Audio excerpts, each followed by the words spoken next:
నమాజును భగ్నం చేయవచ్చా? నమాజును భగ్నం చేస్తే ఏమవుతుంది? అసలు నమాజును భగ్నం చేయవలసిన సందర్భాలున్నాయా? అవసరాన్ని బట్టి నమాజును భగ్నం చేయవచ్చు. వాటిని గురించి హదీసుల్లో సవివరంగా ఉంది. సందర్భాన్ని బట్టి ఇలా నమాజును భగ్నం చేయకపోతే నమాజ్ చేసేవారికి కొన్ని సందర్భాల్లో అధికంగాను, మరికొన్ని సందర్భాల్లో అల్పంగాను పాపం కలుగుతుంది. ఏదైనా విషజంతువు కాటేసే ప్రమాదం ఉన్నట్లయితే నమాజును భగ్నం చేయవచ్చు. ఉదాహరణకు, నమాజ్ చేసేటప్పుడు పాము మన ముందుకు వచ్చేస్తే నమాజును భగ్నం చేసి దానిని చంపివేయాలి.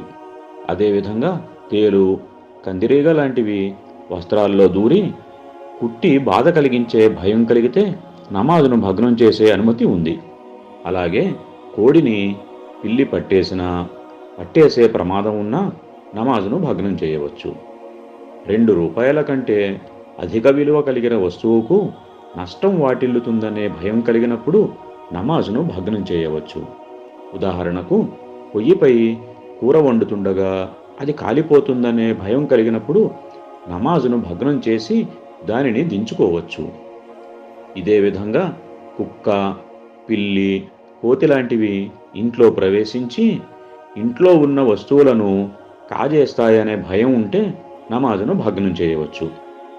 మసీదుల్లో లేక మరే ప్రదేశంలోనైనా నమాజ్ చేసేటప్పుడు తన పాదరక్షలు కానీ సామాను కానీ ఒకచోట మర్చిపోయి అవి దొంగలించబడతాయనే ప్రమాదం ఉన్నప్పుడు నమాజును భగ్నం చేసి వాటిని రక్షించుకోవచ్చు.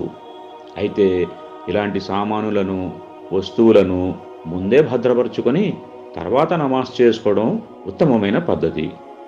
రైలు, బస్సు లాంటి ప్రయాణ వాహనాలు మిస్ అవుతాయని లేదా వాటిలో తన సామాను, భార్యా పిల్లలున్నప్పుడు లేదా బయలుదేరడం వల్ల నష్టం కలిగేలా ఉంటే ఆ సందర్భాల్లోనూ నమాజును భగ్నం చేయాలి.